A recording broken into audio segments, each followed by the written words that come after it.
臭婊子，你居然能追到彭城来！苏苏病了，需要钱。跟老子有什么关系？孩子都判给你了，我不管。赵大强，苏苏可是你的孩子。你放屁！苏苏还不知道是谁的野种。赵大强，大强，别跟这个臭要饭的废话了。我在厂子里拼死拼活，你就这样看待我？孩子病了，你却还在外面花天酒地！闭嘴！你不就是要钱吗？把你的破表还你，拿去给那个野种治病。妈一定给你凑够钱。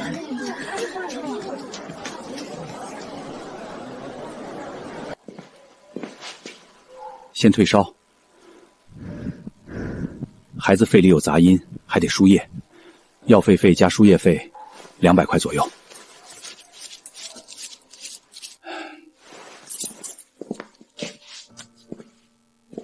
我只能帮到这儿，后续医药费你再凑凑，需要找活也来找我。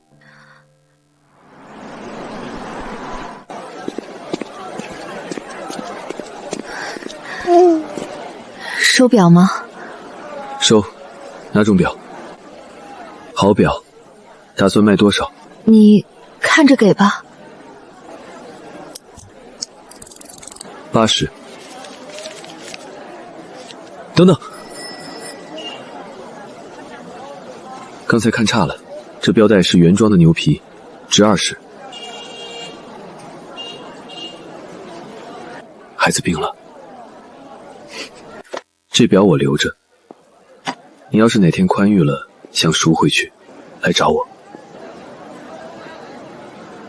谢谢。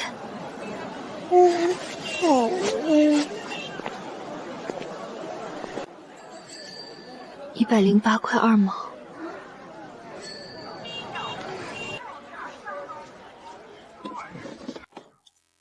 姑娘，我这栋楼23间房，规矩就是押一付3。今天住进去，明天跑了的，我见多了。没钱别来租房。孩子刚退烧，我先住下，3天之内把钱凑齐。不行不行，去别家问吧。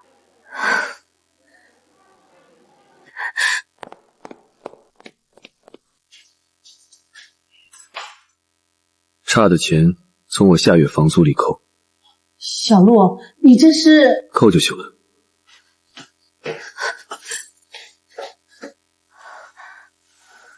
刚才谢谢你，房钱我一定会还你。钱不急，安静，别吵我干活。170块，我都记着，我会还。谢谢叔叔。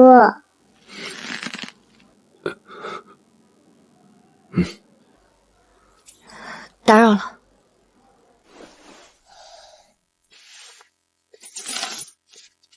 108块2毛。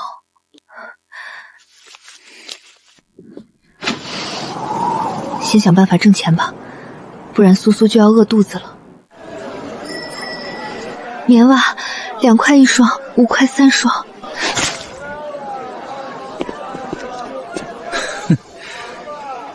2块1双，你这摊位费交了吗？多少钱？别人300，你嘛2000。谁让赵大强是我拜把子兄弟，必须好好照顾你。拿出2000块钱，拿不出钱，你们母女俩就去老子的厂里还债吧。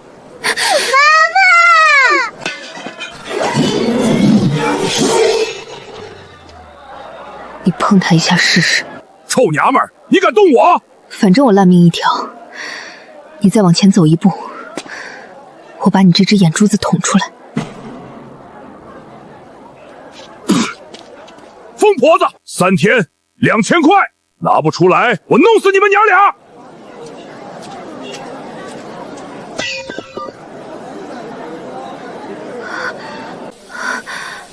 妈妈，那个坏叔叔掉了一张纸。华丰制衣厂，2000块，我让你1分钱都拿不到。3天，从哪儿弄来2000块？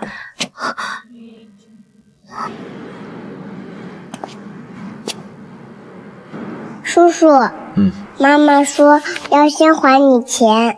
不用，先给孩子买药。一码归一码，欠多少我心里有数。你姓什么？陆景深。哪个景？哪个深？我也不确定。2个月前，我在海边醒来，身上只有这只表。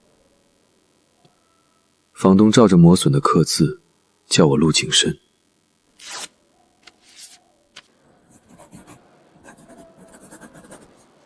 不管你真正叫什么，这笔账我认。你虎口的伤，明天把铁屑挑出来，碰成天热，烂得快。说也奇怪，我对深字有种说不出的亲近感，可一看到琛字，心里就莫名发堵，像被什么东西硌着。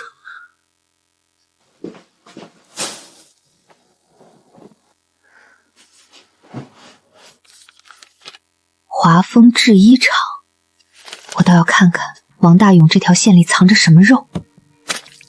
老张，你知道这谁不？这娘们儿是我拜打兄弟赵大强不要的破鞋。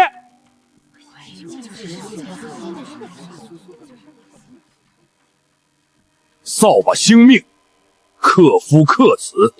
厂长要是把他招进去，这厂子迟早倒闭。坏叔叔！小野种，嘴还硬。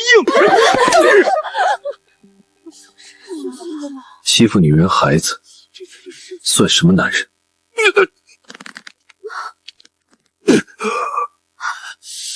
你谁呀？放手！行，你等着。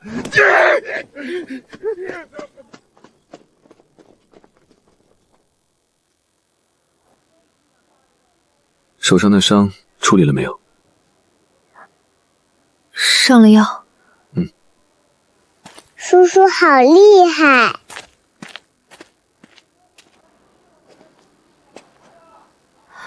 蓟县。妈妈，那个厂子后面有个小门，我看见有阿姨从那边出来倒水。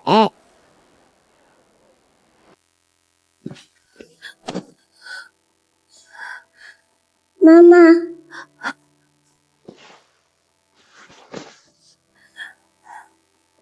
陆叔叔，我妈妈着火了！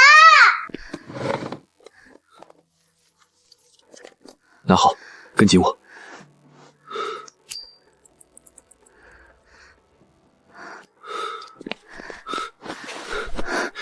先救你妈妈。再晚一点，伤口就要化脓扩散，她是累倒的。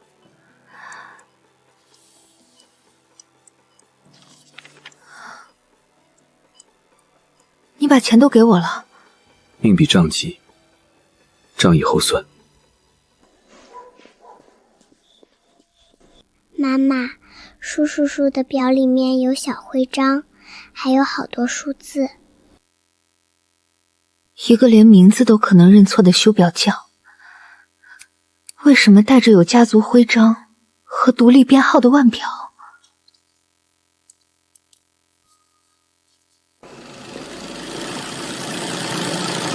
我在电子厂夜班，白天帮你问了。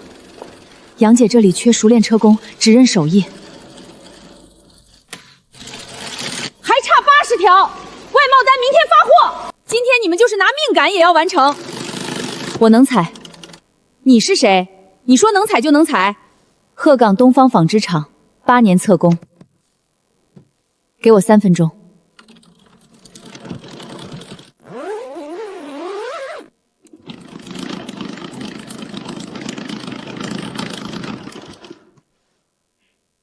好了。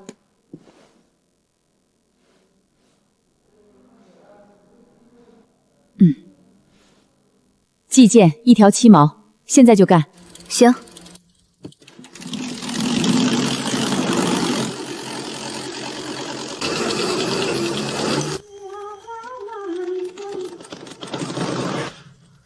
这声音我在哪儿听过？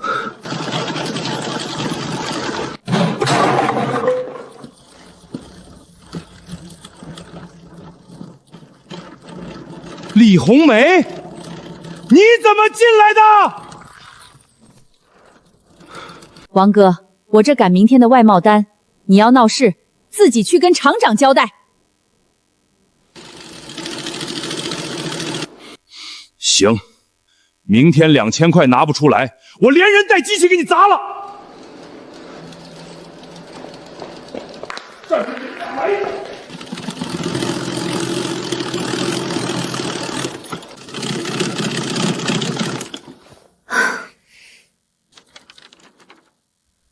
外贸订单合作方，王大勇，原来这就是你的死穴。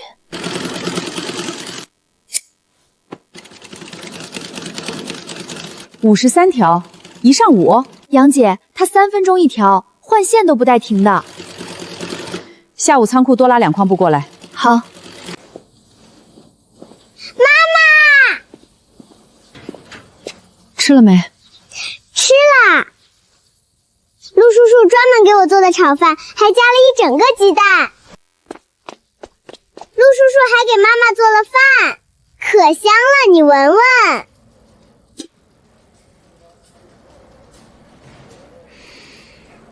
跟我来，这不是说话的地方。妈妈，这是修表叔叔。100万，陆景琛。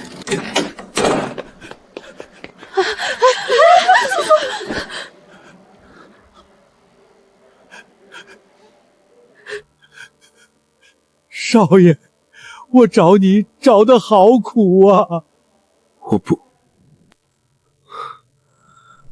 叔叔你怎么了？少爷，是我老陈呐，你看看我。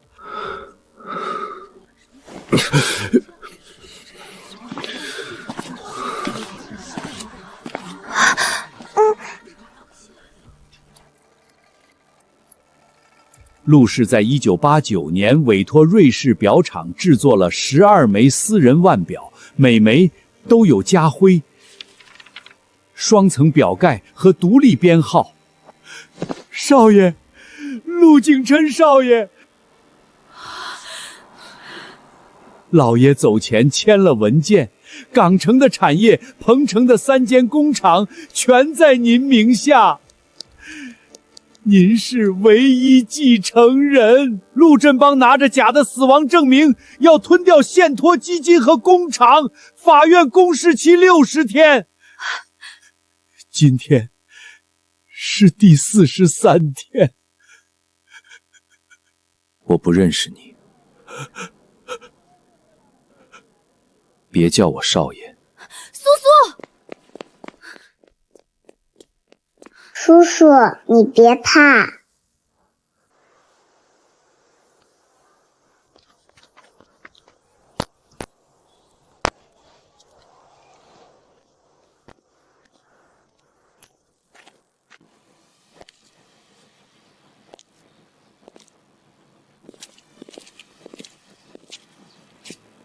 陈永年在哪儿？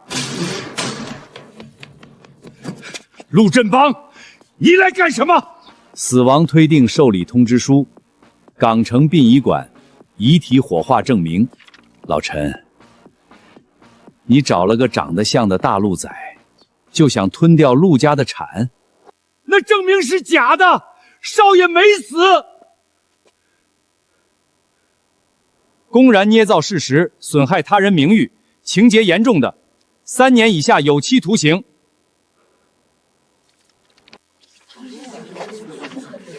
我作证，那个修表的就住我隔壁，穷的叮当响。什么港城少爷，就是个骗子！老陈，你想私吞厂子吧？法院公示期还有17天，拿不出活着的证据，这厂子倒闭吧。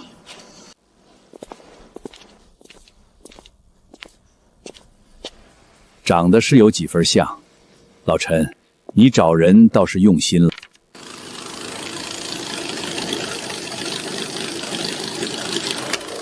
停机！港城法院下了冻结令，这个月的工资发不出来了。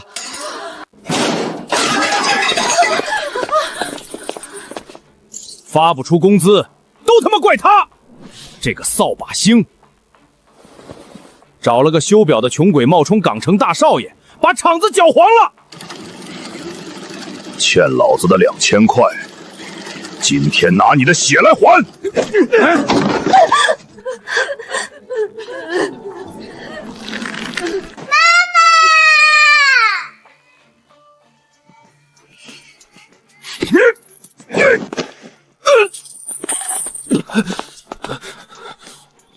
谁敢动他？走！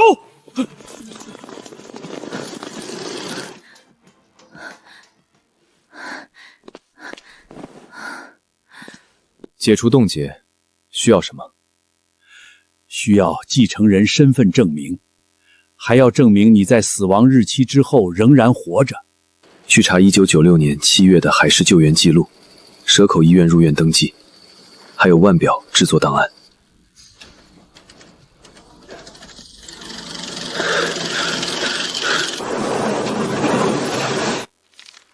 老陈，17天的公示期剩5天了，你那个少爷呢？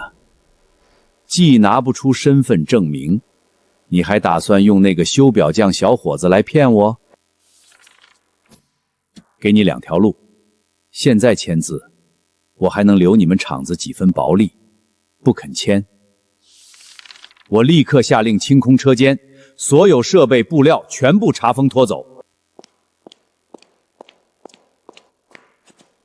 把这个诈骗犯扔出去！你敢！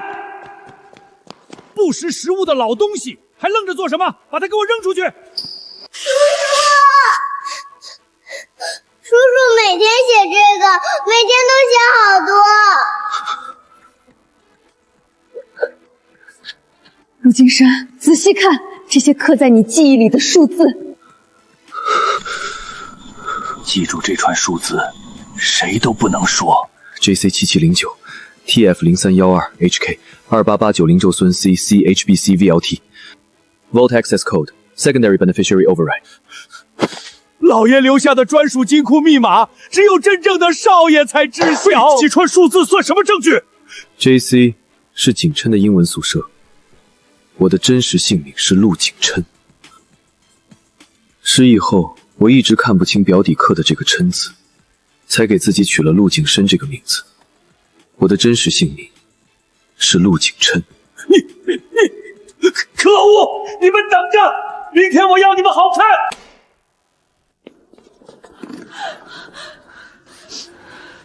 信托部的律师函，5天之内，第1顺位继承人必须亲自赴港，完成指纹、签字与密钥3重核验。逾期未核验，陆氏全部资产将冻结，并移交独立遗产管理人。而我作为陆氏目前唯一的在场代表，依据董事会紧急决议，对这家工厂的人、财、物行使临时监管权。5天，办签证都要时间，这分明是……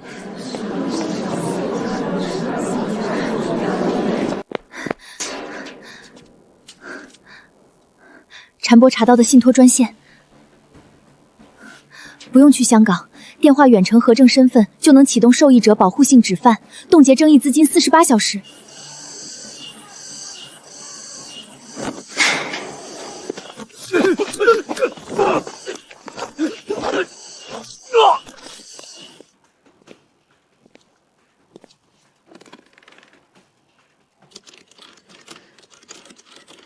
HSB's Private Banking. How may I assist you? This is Lu King Sum. Registration number HK Lu 119890001. Sir, please provide your verification code.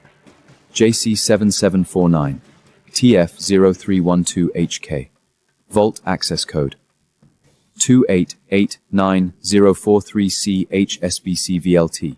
Mr. Liu, welcome back, sir. Your account has been flagged for interim administration. Would you like to initiate a protective stop payment? Yes. Freeze all disputed assets under interim administration. Effective immediately. 第一，向汇丰提交临时止付申请，冻结争议资金48小时。你的监管权作废了。第二，港城商业罪案调查科已经同步立案。叔父，你伪造我死亡证明，骗取临时遗产管理人资格。接下来，由有关部门找你对质。陆景深，算你厉害，我们走。下次我不会这么简单。叔父，你没有下次了。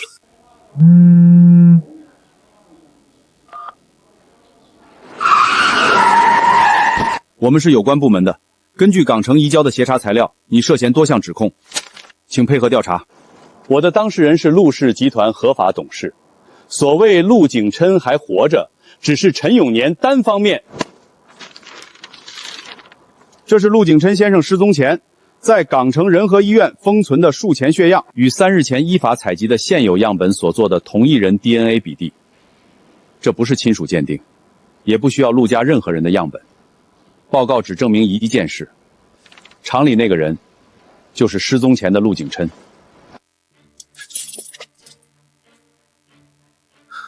你为什么还活着？那场海灾为什么没把你带走？你爸临死前都神志不清了，还要改背托，把你列成第一受苦人。我替陆家撑了20年，他眼里为什么永远只有你？所以你伪造我的死亡证明，拿走本来不属于你的东西。陆氏是我撑起来的，他欠我的。你撑着的是华丰厂300万的抵押债，还是你境外账户里的赃款？陆氏审计报告、资金流向和原始信托文件，何律师会全部提交。还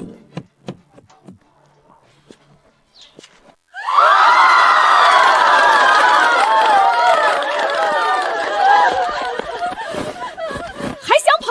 欠我们的账没清！放开！我什么都不知道。你带人围场砸货，这么快就忘了？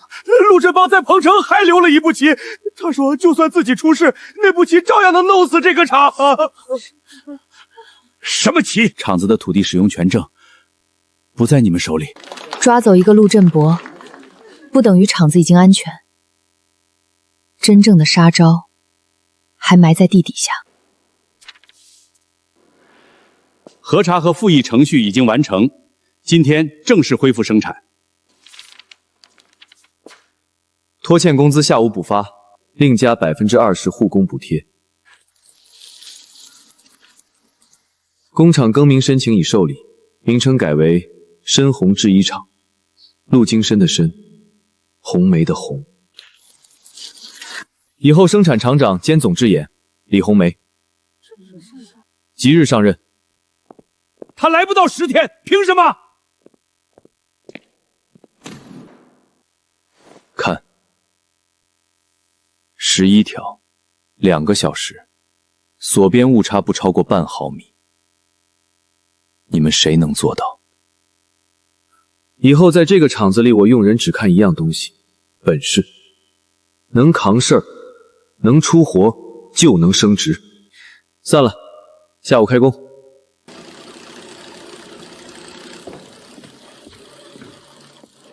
李厂长，少爷没跟你说土地使用权证的事儿？没有。这块地随时可能被过户。土地使用权证在陆振良收购的那家律所手里。脚底下的地随时能被人抽走。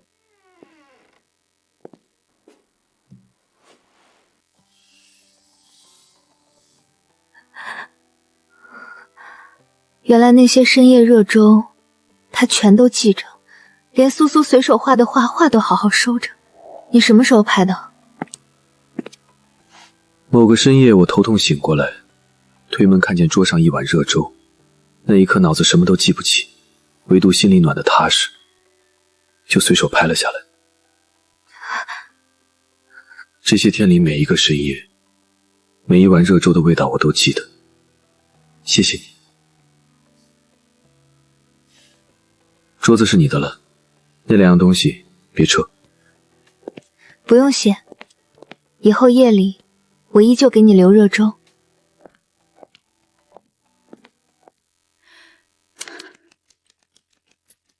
2000条绿卡裤，3000件衬衫，刨去人工水电，这个月倒贴8000，账上能动的钱只剩47000。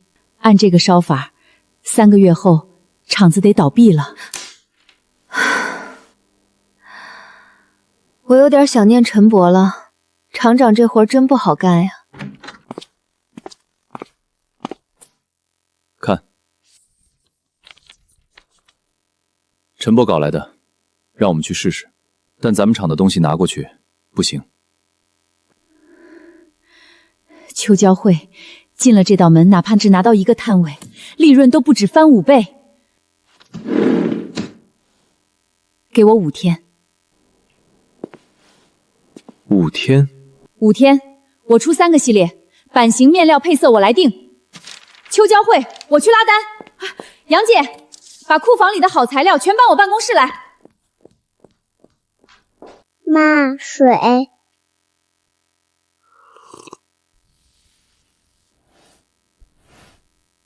日本棉细度够，但这批货的色牢度只有3级，外商要的是4级。新疆长绒棉绒长35毫米以上，做秋冬外套挺阔，天然棉籽壳还能打环保未经漂白的卖点。晒够了太阳，暖的都有股阳光味儿。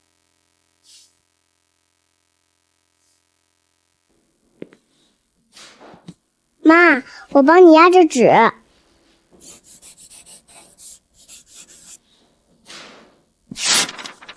腰线太紧，外商的模特骨架大，得放宽2寸。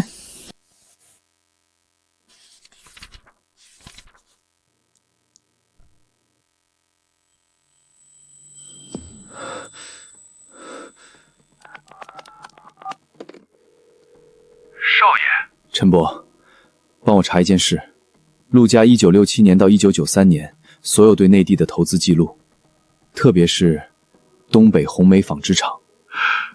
少爷，你想起什么了？没有，只是怀疑。另外，把陆家1967年到1993年所有对内地的投资记录整理一份给我。红梅纺织厂。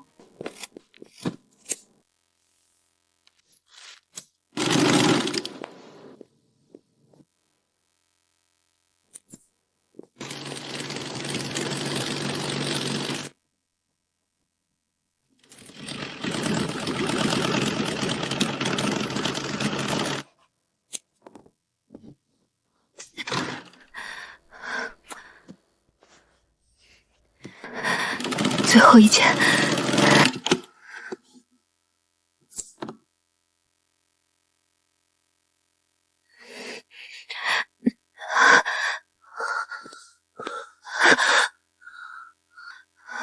你怎么来了？能站吗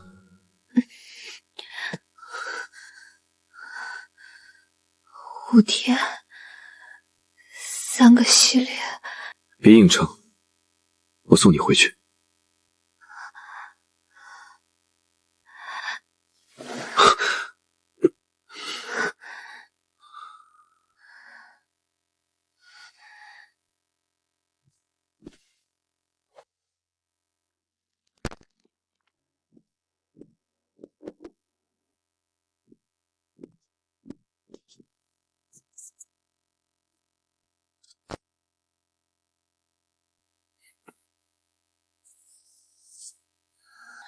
素素，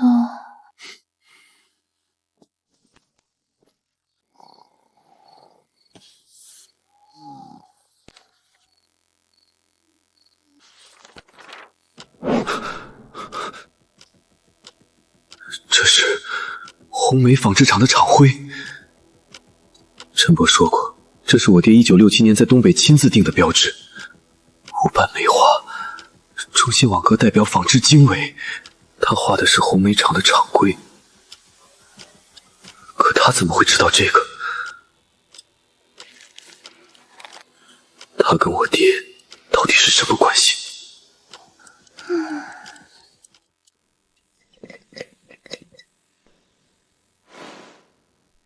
周老板，按您说的，毁了这些样衣，深红就交不出货，广交会的名额就废了。着火了，妈妈！谁干什么？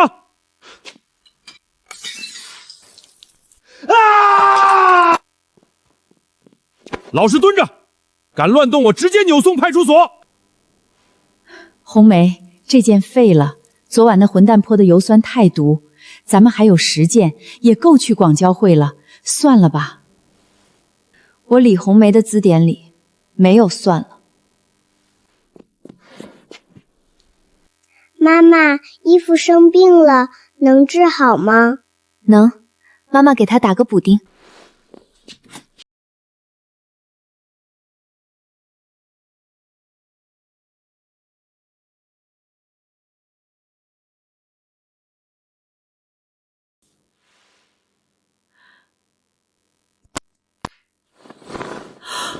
这太绝了！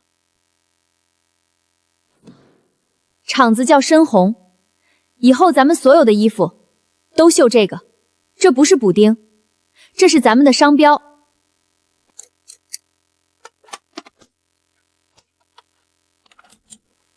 为何每次拥抱一句再会？明天6点的火车，你不去？去。红梅，你说我失忆前是不是会讲粤语？这个我就不知道了。但这2天你在车间查货，嘴里蹦的是雅提萨萨姆塞，你自己都没发觉，你的记忆在慢慢恢复。我好像就是港城人。准备准备，明天一起去商品交流会。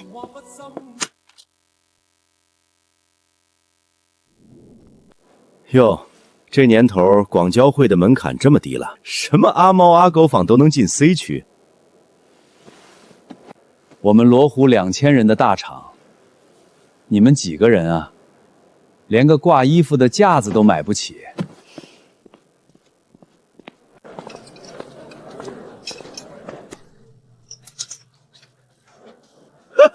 阿伟，你快看，捡破烂的来布展了。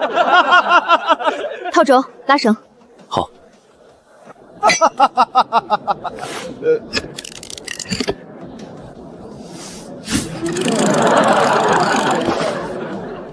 瞎折腾什么？一堆破烂还能飞上天？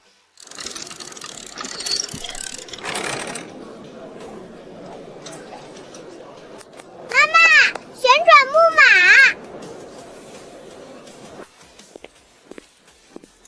Hello, sir. Look at our suits. This one? Oh my god, pure artwork.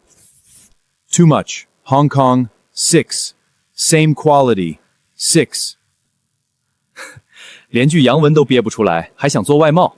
我看你这堆破烂，6块钱都没人要。Monsieur. Monsieur, regardez la couture. Double surrupe, 14 points par poulie. Les usines de Gangsheng font du simple. Ça se défare en 3 lavages. $6, même pas le tissu. Tu parles française? Tu l'as appris où? C'est l'accent du Nord. Oubliez. Mais votre voix me rappelle tout. 这修表匠说的什么娘语？有意思，14针，7块5，5000件。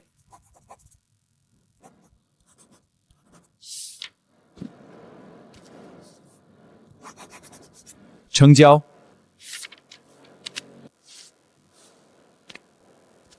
12月之前，货送到海塔港。你的法舞很正宗，想起来了，告诉我故事。你会法语？你到底是什么人？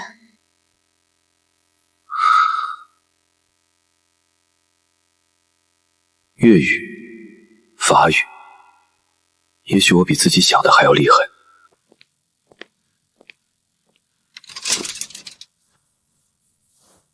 经纬异色，小姑娘，这种料子要2套染缸分染，鹏城的散染房出不来这个色准，还要做5000件，你连料子都凑不齐。就是，还真以为签了单就能吃下，也不怕撑死你。哈哈哈哈哈哈！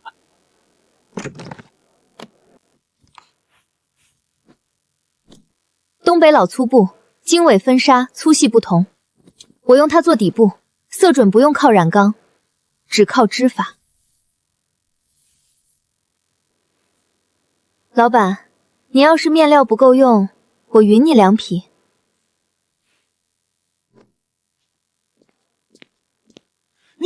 你等着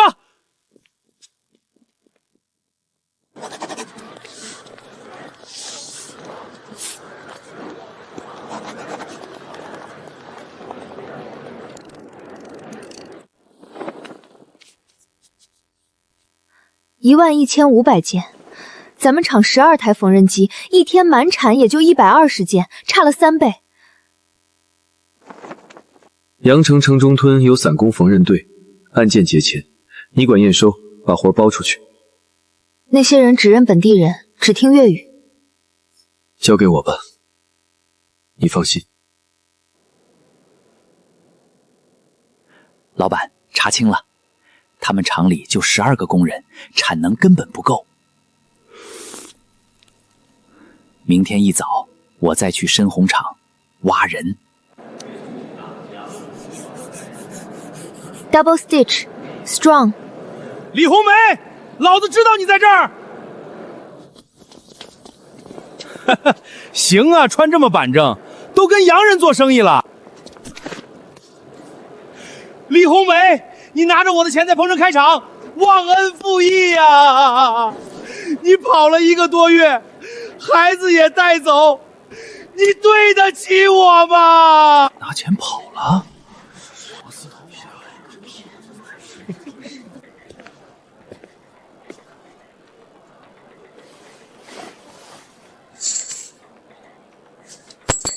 当初你扔给我2毛钱，现在我还你。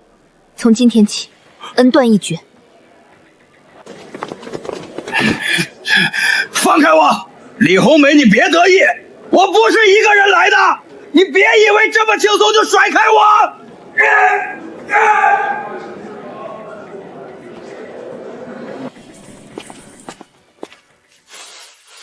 他走的时候说了什么？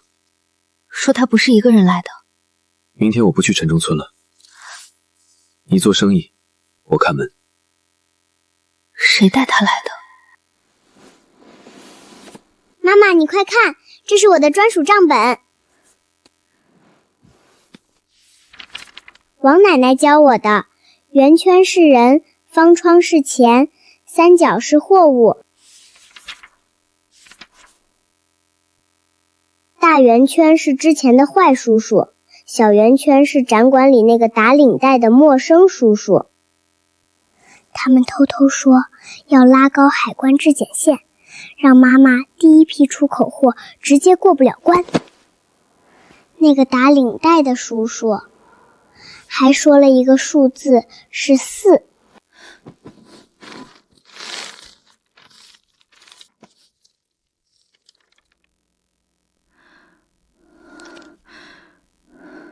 色无度4级。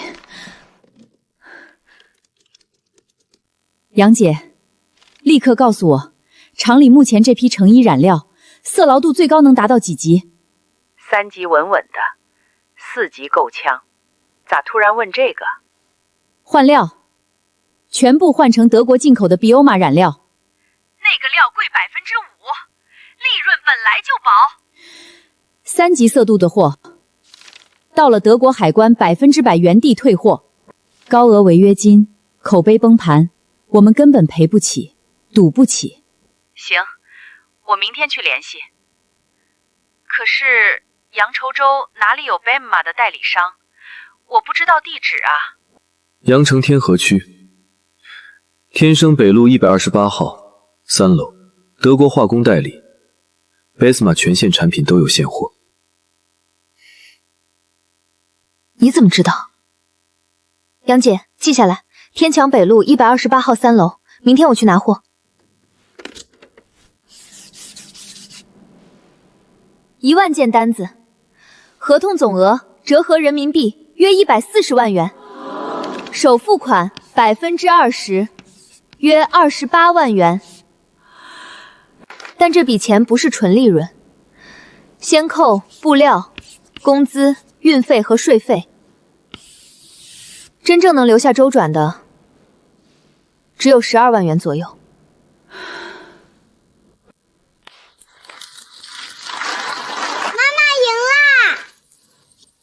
不是我赢，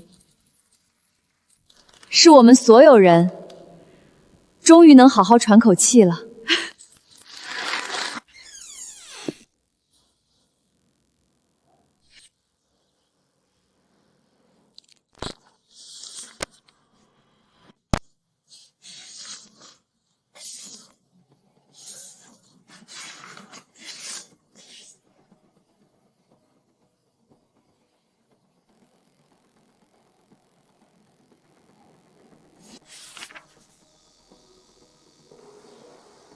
我是鹤城的，红梅纺织厂养大的我，厂子彻底倒了，我走投无路，才嫁给赵大祥。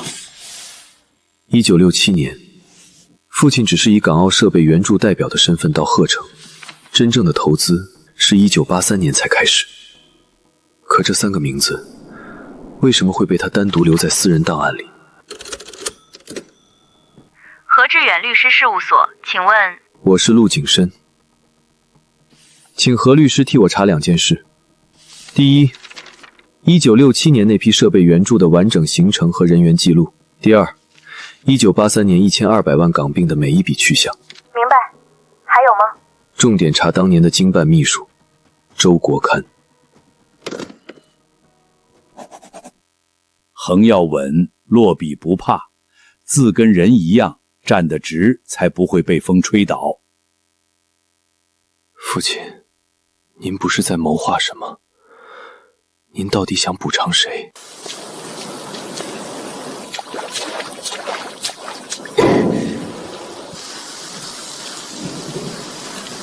红梅，雨太大了，等会儿再装。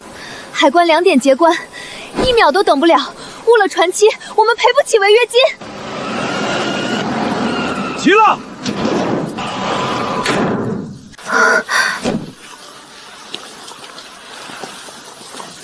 你要学会多爱惜自己。苏苏还在家等着你。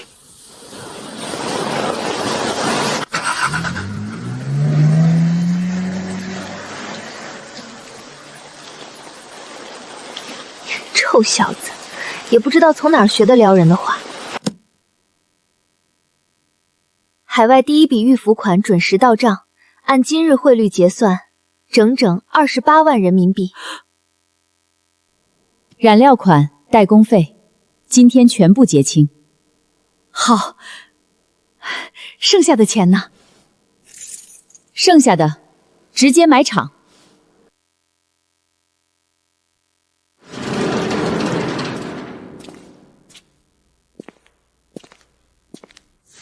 全是日本岛芯原装设备，12台横机，6台原机，只需要更换线路板调试，就能直接投产使用。妈妈，有画画的纸。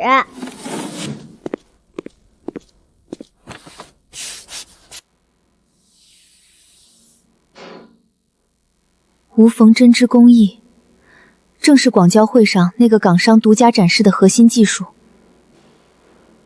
目前国内没有任何厂家能够复刻制作。当年红星厂引进这套独家技术，耗资整整120万港币。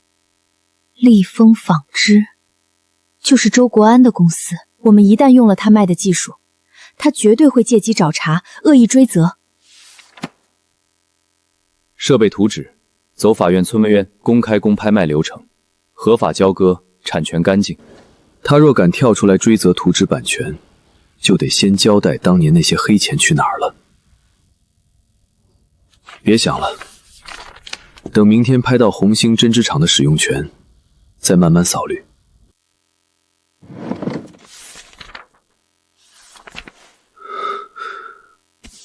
倒卖天价落后技术，害得一众工人家庭支离破碎。周国安真是好算计。喂，何律师，彻查周国安，我要他这些年所有的信息。红星针织厂整体资产起拍价7万元，竞开条件除甲款外，还包括持续经营和日工安置承诺。现在开始，8万。14万。14万。表哥，几年没见，听说你在彭州修表。你出海那条永昌号，船长廖海生当初还是我介绍的，海上到底发生了什么？你不如亲自问他。双方同价，依本次处置补充条款，能够提交完整职工安置方案，并承诺3年内不改变生产用途者，享有同价优先受理权。这是深红制衣厂的竞购资格资金证明，以及300名下岗职工的安置方案。一间小厂，账上哪来的14万？南洋银行不可取消履约公包，只保证深红按期付款，不取得厂房产权，也不附带经营条件。公包真实有效，竞派主体仍为深红制衣厂。你动用陆氏信托替他担保，就不怕自己什么都拿不到？他买的是厂，不是我。你们真正怕的，也不是这座破厂，是保险柜里那笔被挪走的300万。同价优先条件成立，红星针织厂整体资产由深红制衣厂以14万元释让。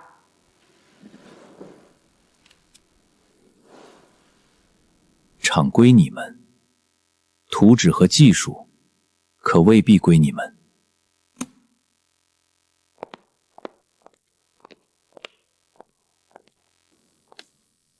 你只做担保人，产权、经营权和用人权都归深红。这句话今后也不变。不变。那300万的证据真在保险柜里。记忆只回来一部分。我记得柜号，记得父亲把一份蓝色风方放进去，却不确定里面还剩什么。别逼自己一次想完，先把厂接下来，再去开柜。好，你收厂，我取证。成交价14万元，受让人为深红制衣厂，厂房、设备、存续合同及档案按清单一并交付。机器检修完，第一批先招原厂下岗职工，工资、工龄和安全培训全部写进合同。别急着庆祝，立丰纺织明确主张，红星厂停产后，原技术授权已经终止。你们敢按那张图纸投产，周国安马上起诉。授权终止条件是工商主体注销，红星厂只是停产清算，主体从未注销。本次拍卖又明确包含存续合同权益。复印件能证明什么？原件在南洋信托3号保险柜，那里不只有授权协议，还有1983年东北项目的原始资金流向。那就看你能不能活着拿到。他说的是威胁还是心虚？都可能。所以这趟港城，我必须去。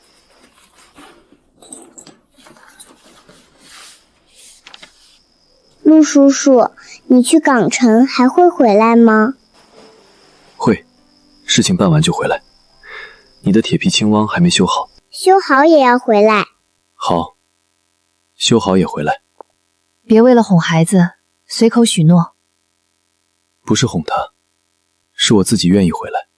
找蓝色工艺图，还有南洋信托的保管清单。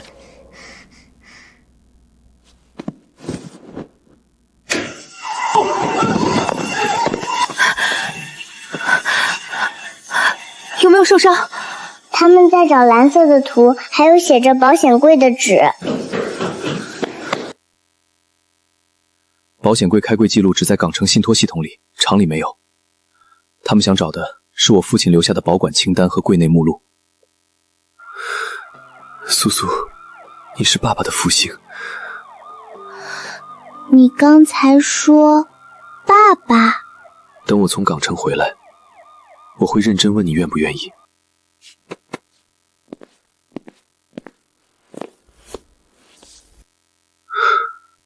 港城一家私人保安公司的装备编号。他们追到彭城来，说明柜子里的东西还在，或者至少还有他们没销毁干净的部分。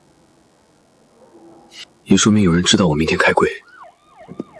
今晚的证物交给警方，明天你照常去港城，律师全程陪同，任何一步都留痕。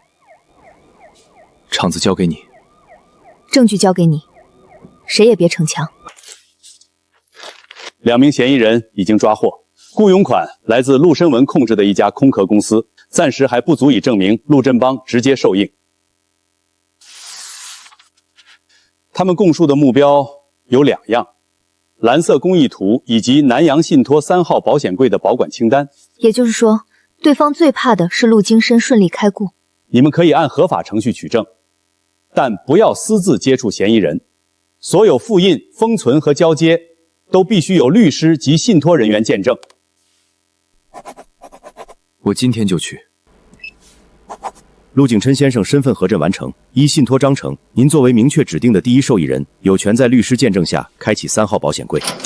原件在，专利征文可以打。昨夜有人以旧授权书申请调券，被值班经理廖海生放进保管区，监控只拍到他带着一个黑色文件箱离开，马上报警，封存出入记录。先封证，没有核验过的记忆，不能为任何人定罪。授权协议原件拿到了，300万的原始流水也在，遗嘱副本被廖海生带走，他已经离港。先把现有证据交给警方和法院，别独自追人。何律师正在办。身份核证已经完成，原来的5日紧急窗口终止，法院改给90天继承文件签署期。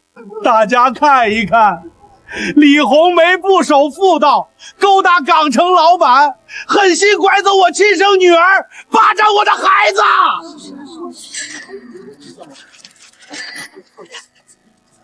法院早有判决，你家暴成性，品行恶劣，苏苏抚养权归我合法所有，还屡次到校闹事，造谣抹黑，立刻报警。看清楚，1989年3月生的，我跟他6月才领证，他未婚先孕我都不嫌弃他，现在他发达了就把我一脚踹了。苏苏是1989年11月出生，这个登记是假的。材料给我看看。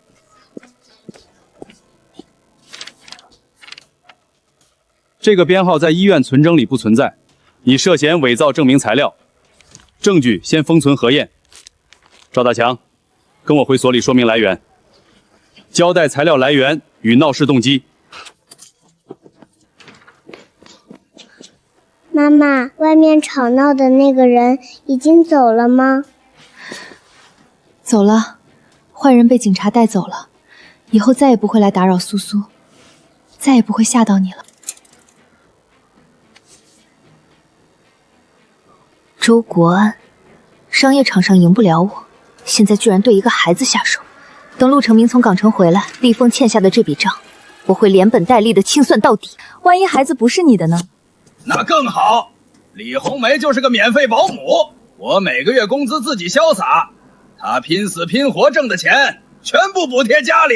开心不开心有什么关系？有人伺候着就行。一个带着拖油瓶的女人，除了我，谁会要她？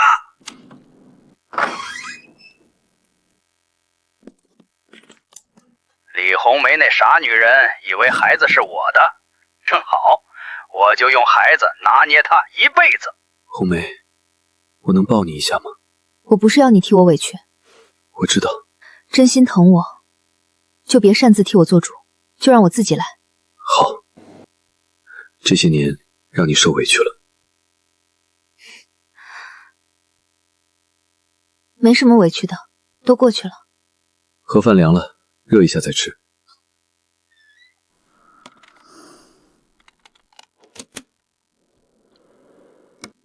大强哥，前段时间有个人专门找过我，谁？说是立丰纺织的人，专门问我认不认识李红梅，知不知道她厂里的情况，还说只要我肯帮忙打探厂里消息，就给5000块报酬。5000？你答应没？周国安，你这张网织得够深，我的刀今天才出鞘。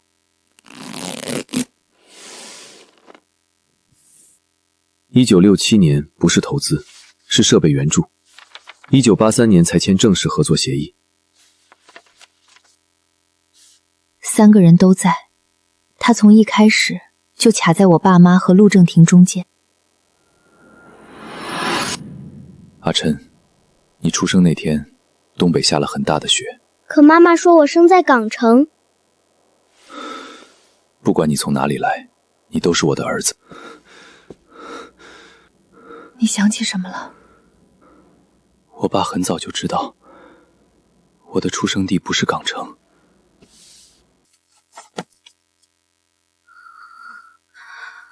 我爸为什么会没收陆正廷的钱？除非他觉得这笔钱不该收。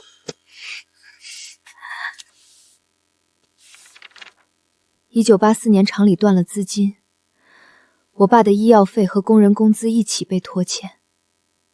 1991年，厂子才彻底停掉。这200万要是进了厂，我爸那年也许不会死。周国安不是现在才盯上你，他从1983年就在吃这家厂的血。一张名片，一盒磁带，一笔旧账，现在还差原始账本和当年在场的人。去鹤城查旧厂档案，也查赵德柱。生意的账要查，人的账也要查。蛤蟆，叔叔包的饺子是一窝蛤蟆。面皮边缘沾点清水，褶皱就平整了。试着捏一个。怎么了？没吃饱？不是，突然想起来了，3年前除夕是我最后一次吃饺子。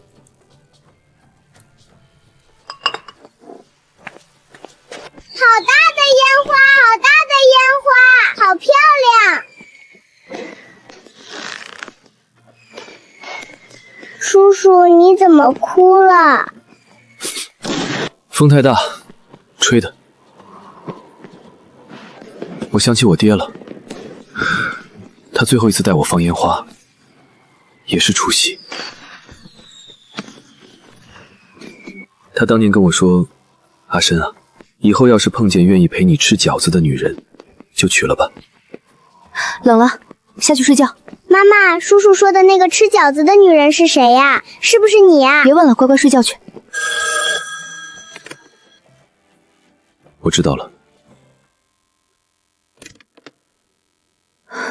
何律师打来的。廖海生跑了，保险柜里少了一份核心原始文件。看来这个安稳年到头了。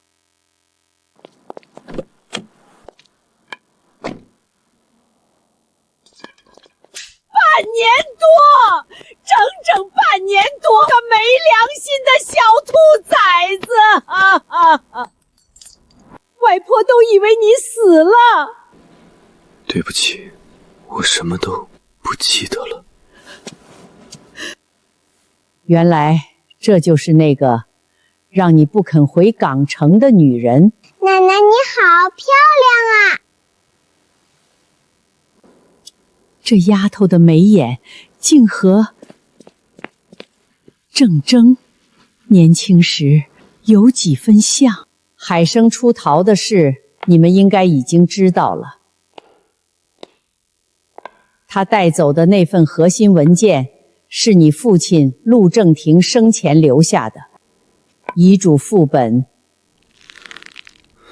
海生连夜跑去了立丰，这会遗嘱应该已经在周国安手里了。漂亮奶奶！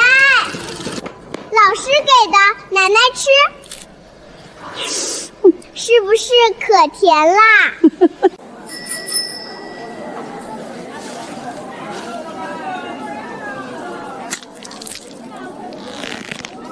这3把泡过水，根发白，叶子胀，便宜2毛，不然不要。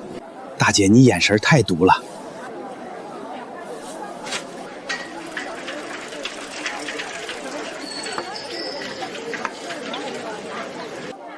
买菜都能精准挑出泡水的。30年前，我在西营棚试试，也是这么1分钱掰成2半花。这女人一身硬骨头，绝非寻常。外婆4天了，看来李红梅不是贪图你钱的人。苏苏的生父是赵大强，对吧？是。法院判决和户籍材料都写得清楚。赵大强有家暴记录，苏苏一直由红梅独立抚养。那你为何执意护着这孩子？他害怕时只会找我，我答应过他们母女，再也不让他们受欺负。走，去天台吹吹晚风吧。那你是怎么想的？我不是苏苏生父，无权逼他认我。那你想不想当？我想，但我等他们母女点扣。我先尽责，不求名分。妈，若阿生归来，身边有东北姑娘，务必善待。当年东北投资救命款被人私吞，我亏欠李桂芳一句公道。陆家欠李家的，必须还清。李桂芳就是红梅的母亲。那幅《红梅报春图》也是她绣的。真心待她，就别用陆家身份压人。做伴侣先并肩，做父亲先坚守。他在拼场子，我不会替他做主，也不会让陆家收走他的事业。不愧是我陆家男儿。周国安的事我来摆平，但你年后必须带他们母女回港城。去干什么？开董事会。你外公的遗嘱正本在林氏保险柜，必须继承人到场签字，才能启动彻查旧案。董事会那帮人已经蛰伏太久了。周崇安，你的死期到了。把皮号换成深红追加订单的皮号。这不是他们的货，真送检，批次追溯会对不上。我只要一份匿名举报材料，工商进场，停他们3天，追加订单就会违约。他们靠一块补丁翻身，我就让那块布变成毒布。一份留厂封存，一份送市检，一份交独立检测机构。每份都有取样员、仓管和工人代表签字。还没收到举报通知，为什么先做这些？周国安在专利上压不住我们，一定会碰原料和胶漆，证据要走在他前面。消息来源还在核查，但预警是真的。那就让他来查。接到10名举报，深红制衣厂涉嫌使用有毒伪面料伪造出口质检报告，依法抽样核查，相关批次暂时停止出库。可以查，请先核对举报样品的批号、封样人和流转记录。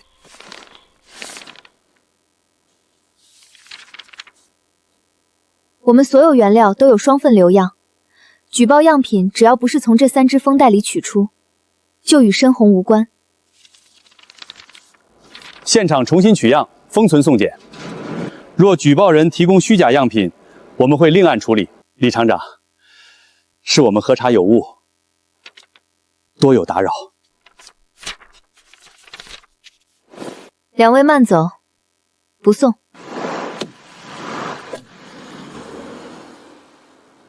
李姐，刚才真是吓死人了。是周国康的匿名举报，他抓不到实锤，必然还有后手。所有人正常开工。这是我画的，虽然记忆没恢复全，但数据我看得懂。能不能直接纱线成型？目前还不行，得先优化领口、袖口、侧缝结构，这样能减少1/3线头与返工量。虽不算全新设备升级，但单件成衣节省8分钟工时，返工率显著下降，产能大幅提升。不用追求极致顶配，侧围工序减少1半，工厂少浪费，稳步盈利，就是最好的改良。技术降低成本，细节才让人愿意买。主办方看中了我们的改良工艺，邀请下月赴港参展。先做3套稳定样品，再算成本，别为了展会把生产线拖垮。这次我们一定要拿下纺织展。港城春季纺织展创新样品区入选，内地仅6家。这是入场券？对，最终订单还得你自己谈。谁填的？不是我。不能带苏苏去港城。可我普通话不标准，港城谈判行吗？一定可以的。到时你讲技术，我负责翻译、谈判。行，但合同、成本和交期全部我说了算。好，你的厂你做主。李姐，律师所送来的。涉嫌侵犯我司于1993年申请之发明专利，限15日内停止一切生产。周国安，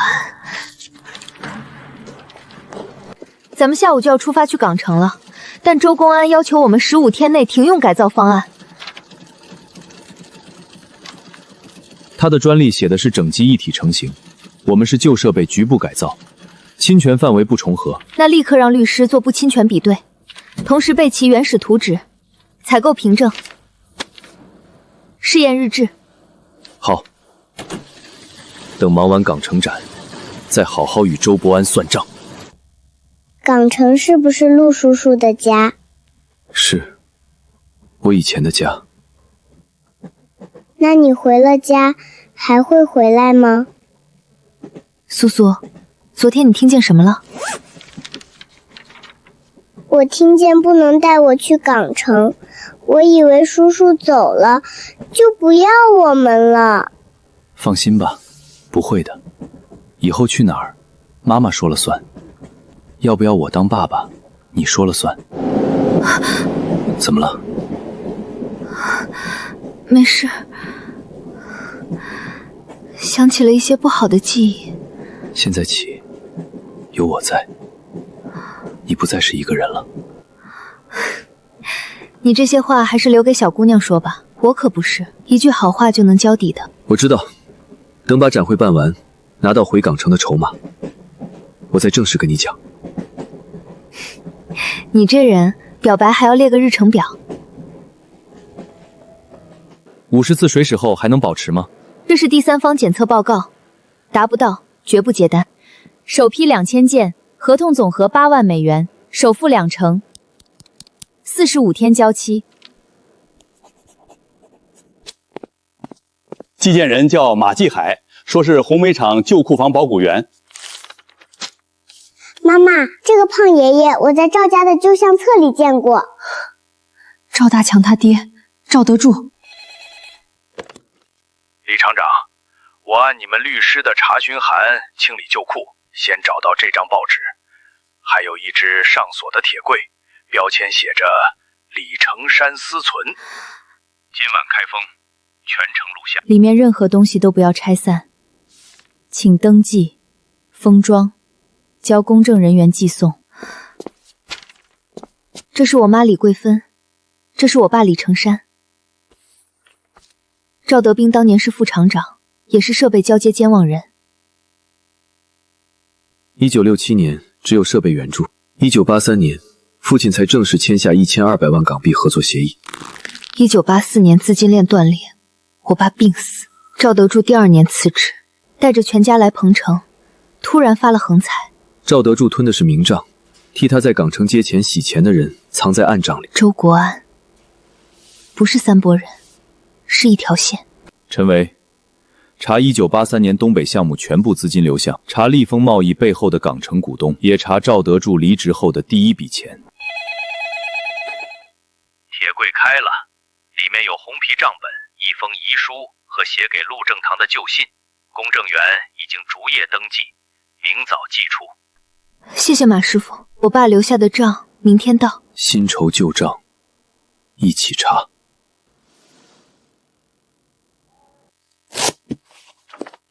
是我爸留下的。红梅，你不是我亲生的。1984年清理旧库时，我找到工人医院送回的产科涤荡，桂芬当年生下的是男婴，可我从医院抱回的是一个颈后有红痣的女婴。我去问赵德柱，他不肯说，只叫我把这件事烂在肚里。我无能，没替桂芬找回孩子，也没替你找回亲生父母。若你有一天查到这里，去问赵德柱，当年2个孩子为什么会被换，他看见了全部。血从哪里来，不由人选。但你叫我一声爸，我就永远是你爸。父李承善绝笔，他早就知道，他明知道我不是亲生的，还是卖掉家里唯一的手表给我交学费，病得下不了床，还怕我没饭吃。所以李承山没有骗你一辈子，他用一辈子告诉你，他是你爸。换孩子的人是谁？赵德柱知道，可我爸是谁？这封信已经说清楚了。别猜。没有证据之前，我们谁都不替自己认命。周国安抢走旧厂救命钱的人，和现在告我们侵权的人，是同一个。李厂长，明天带公证人来，账本、遗书、旧信，全部做证据保全。能证明技术来源吗？我们不仅能证明技术来源，还要申请重启1984年的旧案，追查赵德柱。生意的案子，我们自己要打，真相也要查到底。我实名举报，深红制衣厂的陆景深伪造身份，还吞了我爹在红星厂20%的股份。有关部门来电话了，说经营许可证可能冻结。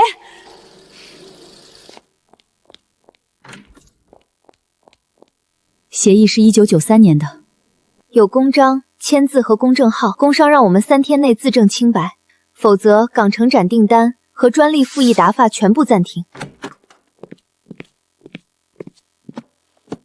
赵大强想拿我的名字做文章，这份公证能证明陆景琛和陆金深是同一个人。红星厂当年是镇属集体企业，不存在个人持有20%股份。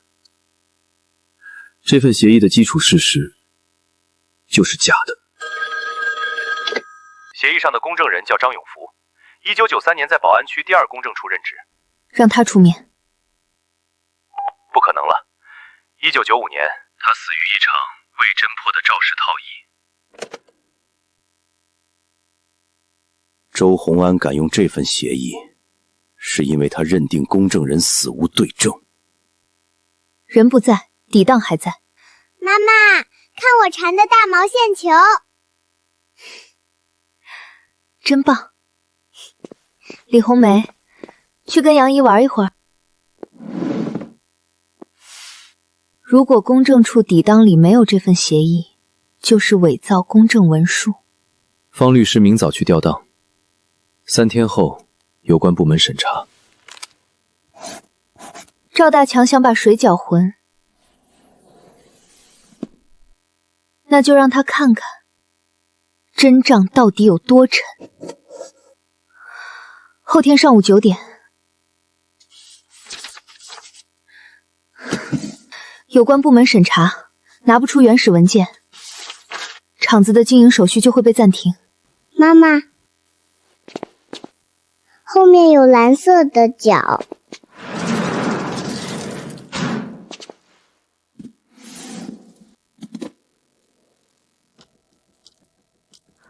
不是清算报告，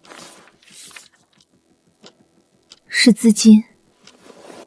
不是两宗案子的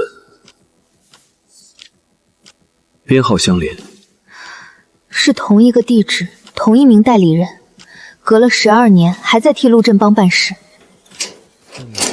先把证据保全，旧案能不能重启，我们让证据说话。这一次不靠猜。陈伟，把 HK19840037卷宗调出来，重点查 ZB17的真实身份和过渡账户。卷宗记载，赵德珠在传唤前一天离开鹤城，嫌疑人失联，账户冻结失败，过渡账户代理人 ZB17 提交了一份虚假销户申请。ZB17 的登记证件属于陆振邦，1996年伪造死亡证明的经办费也从同一控制账户转出。12年前替他压旧案，12年后替他吞信托，线索终于接上了。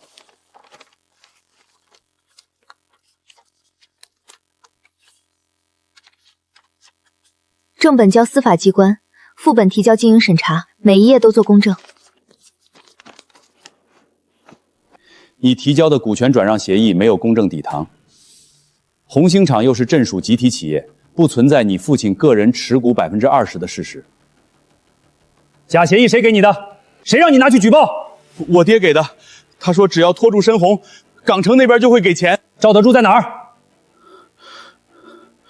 福田港峡村第3条巷子麻将馆2楼，他改名叫张富贵。赵大强招了，有关部门明早联合抓捕。赵德柱从1984年逃到现在，隐姓埋名13年，他以为所有见过真相的人都死了。可账本还在，医院档案还在，人证也还在。明天一起去，不抓到他，我们永远无法知道真相。纸张、印章和登记谢迹均符合年代。值班记录显示，赵德才在2名产妇生产后，同时办理过转院和出院手续。能证明孩子被换吗？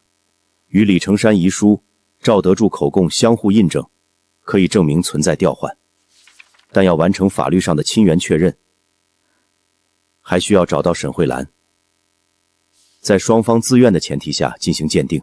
赵德柱的口供只打开一扇门，真正的身份还要等医院档案、物证和沈慧兰本人核验。但谁养大我们不需要鉴定。这个账户从1984年持续给赵德柱送钱，1996年1月注销，2个月后，周国安的立丰贸易注册。那就把换孩子的人、吞钱的人、炸船的人一条线查到底。总协议1200万，700万进入红煤厂设备和工资账户，300万转进陆振斌控制的鹏城实业，200万进入周国安的过渡账户，再分给赵德柱。数字终于对上了。陆振邦挪走的300万，1985年进入鹏城一处地产项目，地块辗转腾挪，1996年转到立丰贸易名下。港城法院已经受理旧案重启申请，并对对应权益发出临时冻结令。我爸替那些拿不到工资、看不起病的工人，今天他终于不是一堆没人信的数字。父亲不是投资失败，是被最信任的人掏空。赵德胄拿钱逃，周国安洗钱换壳，陆振邦拿地做大，3个人不是临时勾结，是一条做了13年的链。把陆振邦追加为被告，周国安列为共同追偿人，我马上安排。真相已经有了轮廓，资金的账也闭合了，只剩那条船。廖海生还没找到，前面的线索只能证明他与陆家有联系，不能证明是谁命令他动船。那就别抢着下结论，等法庭上听陆振邦自己说。侵占洗钱、伪造死亡神作，我全都认。但陆京深，你别以为陆正廷留给你的全是父爱。为了保住男丁继承人的位置，他把亲生女儿丢在东北，把你抱回陆家。如果不是你，家主的位置根本轮不到你父亲。这件事，赵德处已经供述，医院档案也在核验。那他有没有告诉你，陆正廷后来后悔了？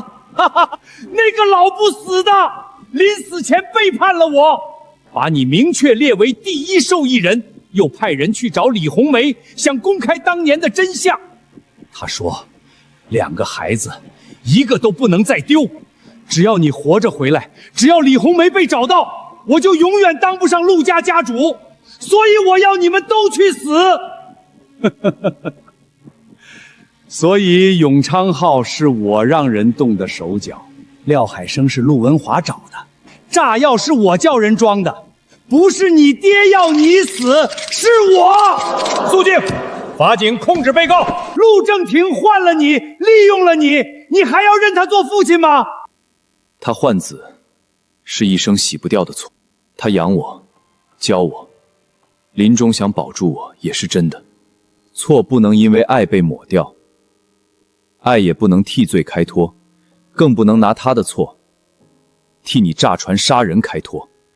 关于爆炸案的当庭自认，请完整记录，并移交刑事侦查。叔叔，你是我们家的。叔叔知道。你恨陆正廷吗？恨他？我不知道，只是我们好像都做了许多错事。那就一件一件认，一件一件还。上一代的错误与我们无关。案件结束以后，我陪你找沈慧兰，也找李桂芬留下的东西。好，把被藏起来的真相找回来。被告陆振煌侵占、洗钱、伪造死亡文书等罪成立。